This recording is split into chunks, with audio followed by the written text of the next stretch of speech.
केंद्रीय वित्त मंत्री निर्मला सीतारमण 1 फरवरी को आम बजट पढ़ेंगी। इस साल आने वाले आम बजट से लोगों को क्या उम्मीदें हैं, जो टैक्स पेयर हैं वो क्या चाहते हैं, जो महिलाएं हैं उनकी किचन का बजट कैसे मैनेज होगा। तमाम सवाल हैं लोगों के जहन में कि आखिर बजट जब 1 फरवरी को पेश होगा तो वो कैसा होगा, लोग क्या उम्मीद कर रहे हैं उस बजट से। हमारे साथ यहाँ तमाम लोग मौजूद हैं, बात करेंगे। मैम, आपका नाम क्या है? नमस्कार, मैं सरिता शर्मा जी। और मैं पेशे से एक अध्यापक भी हूँ। और अगर हम बात करें बजट की, तो बजट से क्या उम्मीद करती हैं आप, बजट से समझती क्या हैं? जी, सबसे पहले बजट तो मैं चूंकि महिला हूँ तो पहले आपको बजट ही बता दूँ अपने अनुसार कि बजट का अर्थ है आय और व्यय। हमारी आय जिस हिसाब से है और हम उस हिसाब से व्यय करें। व्यय के लिए अब चूंकि बात ये सरकारी बजट की है तो मेरी अपेक्षा ये है कि जो उनकी भी आय है वो उसके अनुसार व्यय करें। व्यय मुझे अपने हिसाब से चाहिए। जैसे हम घरेलू बजट को ही देख लें तो हमारी किचन पर सबसे ज़्यादा खर्चा होता है। जो हमारे रसोई है उसकी ज़रूरतों के हिसाब से बजट होना चाहिए। उसके लिए मैं सिर्फ इतना ही कहूँगी कि पेट्रोलियम के दाम कम किए जाए। पेट्रोलियम का सीधा असर हमारी किचन पर पड़ता है। पेट्रोलियम के दाम जब कम होंगे तो प्रोडक्ट अपने आप ही सस्ते हो जाएंगे, एक्सपोर्ट इंपोर्ट कम होगा। दूसरा चीज, हम चूंकि कामकाजी हैं और अभी जो एक मिडिल क्लास फैमिली है वो आगे आने वाले समय में लोअर मिडिल क्लास हो जाएगी। उसके लिए मैं टैक्स रिजीम में बदलाव चाहूंगी। जैसे उन्होंने न्यू टैक्स रिजीम 7 लाख किया हुआ है, स्लैब वही रहे, बाकी 10 लाख तक की उसकी सीमा बढ़ाई जाए।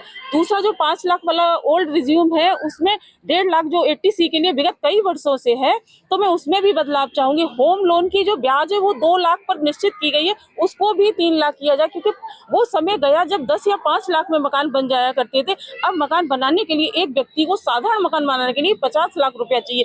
तीसरा, ये जो संगठित और असंगठित क्षेत्र है, संगठित क्षेत्र हमारे 6% है और असंगठित क्षेत्र हमारा 94%। जो 94% भारत की जनता है, बजट उसके अनुरूप होना चाहिए।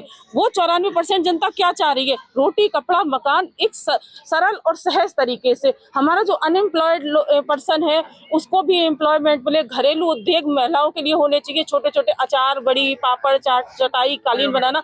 इसको एक वैश्विक स्तर पर पहचान मिलनी चाहिए कि महिला आत्मनिर्भर हो सके। धन्यवाद। हाँ मैम, आपका क्या नाम है और बजट 1 फरवरी को पेश होगा, उससे पहले क्या उम्मीद करती हैं बजट से? मेरा नाम रजनी है, मैं पेशे से एक अध्यापक हूँ। मैं जो बजट में ये जानना चाहती हूँ, जबकि हम जो है अपनी पूरी आय पे टैक्स दे देते हैं, तो फिर हम जगह जगह टैक्स क्यों देते हैं? जैसे मॉल में जाते हैं, कोई भी चीज लेने के लिए टैक्स लेते हैं, कपड़े लेने जाते हैं टैक्स देते हैं। क्या हम मध्यम वर्गीय लोग टैक्स ही देते रहेंगे जिंदगी भर? तो हमें टैक्स में जब हम एक बार पूरा टैक्स दे देते हैं तो हम लोगों को विशेषकर छूट देनी चाहिए कि हम जगह जगह टैक्स ना दें। बस यही चाहूंगा। किचन के बजट की अगर हम बात करें तो कैसे देखती हैं महंगाई को, और जो आने वाला बजट है उससे क्या उम्मीद करती हैं, किन चीजों पे दाम घटने चाहिए, किस पे बढ़ने चाहिए? एक तो किचन का बजट कैसे किचन मैनेज का होगा? बजट जो है, एक तो दालें जो हमारे खाद्य पदार्थ हैं उन पे जो है सस्ते होने चाहिए, जिससे कि एक आदमी, मान लीजिए मेरे ही घर में 2 लोग हैं, हम लोगों की सब्जी जब 100 रुपए की आती है तो एक आदमी जो है वो सब्जी नहीं खा पा रहा है ढंग से जो लेके, तो जो निम्न वर्ग का आदमी है वो सब्जी कैसे खाएगा, मसाले कैसे डालेगा, दाल ही कैसे करेगा? उसका स्वास्थ्य तो वैसे ही डगमगा जाएगा जब उसकी पहुंच से दूर होगा। यही चाहूंगी कि खाने पीने की जो चीजें हैं वो सस्ती हो जाए और टैक्स फ्री हो जाए। टैक्स फ्री होनी चाहिए। निश्चित तौर पर महिलाओं को बड़ी उम्मीद है इस आम बजट से। सर, आपका नाम क्या है? मेरा नाम प्रेमपाल सत्संगी है। सर, आप अगर हम शैक्षणिक स्तर की बात करें या शिक्षा नीति की बात करें, उस पर क्या कहेंगे आप? 1 फरवरी को जो बजट हमारा पेश किया जाएगा उसमें मुख्य तौर से जो नई शिक्षा नीति है उसमें अभी एक प्रावधान का ये अभी हमने पढ़ा है कि उसमें यूजीसी के जो नेट और जेआरएफ के थ्रू है वो ख़त्म कर दी जाएगी। तो इससे जो है थोड़ा शिक्षा का स्तर, मुझे नहीं लगता कि और जो गरीब तबके के जो लोग हैं वो जो है अपने परफॉर्मेंस ऊपर जा कर के कर सकते हैं।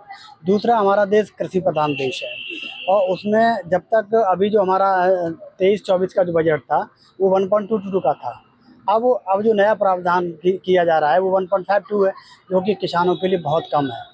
उसमें किसानों को अगर पीएम निधि वाला जो वो है उनका तो निधि है वो बढ़ा दी जाए, तो जिससे क्या है कि वो ऑर्गेनिक खेती को भी करने के लिए वो होगा। ऑर्गेनिक खेती से ये है कि जब तक हमारा आम जनता है वो ज़्यादा होगी तो कम बजट में वो ऑर्गेनिक चीज़ें ले लेगा, सब्जी ले लेगा, दालें ले लेगा, तो वो बीमारियों से भी बच जाता है। तो इस तरह का सरकार को जो प्रावधान करना चाहिए कि आम बजट आम लोगों के लिए हो, न कि दूसरे लोगों के लिए। Okay sir. हाँ, हमारे साथ और भी लोग मौजूद हैं। क्या नाम है आपका और क्या उम्मीद करते हैं इस बजट से? जी, मेरा नाम विनीत शर्मा है और पेशे से मैं एक शिक्षक हूँ। और हर बार की तरह जो वेतनभोगी कर्मचारी होते हैं वो टैक्स में छूट की उम्मीद हमेशा रखते हैं, और हमें भी इस बार उम्मीद है कि टैक्स में जो छूट का दायरा है वो वित्त मंत्री द्वारा बढ़ाया जाएगा। और साथ ही जो रेलवे ने सीनियर सिटीजन स्कीम का जो बंद किया हुआ है, तो हम उम्मीद करते हैं इस बार सीनियर सिटीजन्स के लिए जो रिबेट्स है वो दोबारा रेलवे चालू करे। तो ये हमारी कुछ उम्मीदें हैं। और कुछ जो हमारे जो हम टैक्स पेयर हैं उनके लिए कुछ सरकार विशेष सुविधा जो ऐसा कोई प्रावधान लाए जिससे टैक्स पेयर का जो एक संख्या है वो बढ़े, आदमी स्वेच्छा से टैक्स पे करे। और जब इस तरीके की छूट मिलेंगी तो उम्मीद है कि टैक्स पेयर की संख्या में भी इजाफा होगा और लोग टैक्स पे करने में अच्छा भी महसूस करेंगे। क्या नाम है आपका? मेरा नाम संदीप कुमार है। संदीप जी, कैसे देखते हैं जब 1 फरवरी को बजट आने वाला है, क्या होना चाहिए इस बजट में, क्या उम्मीद है? बजट से जो आम जनता है, विशेष रूप से जो नौकरी पेशा वर्ग है, उस पर बहुत ज़्यादा रहता है, क्योंकि उसकी जो आमदनी होती है वो फिक्स रहती है।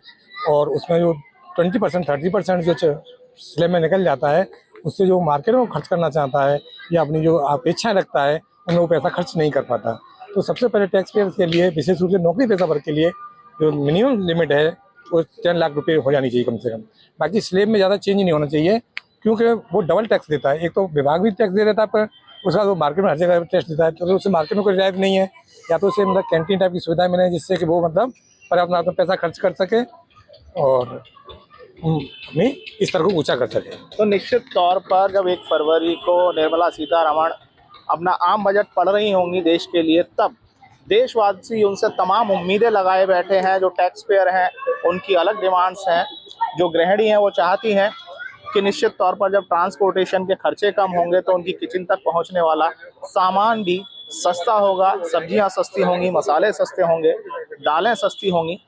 लेकिन अब 1 फरवरी को जब आम बजट पढ़ा जाएगा तब सामने आएगा कि आम आदमी को इस बजट में कितनी राहत मिली है।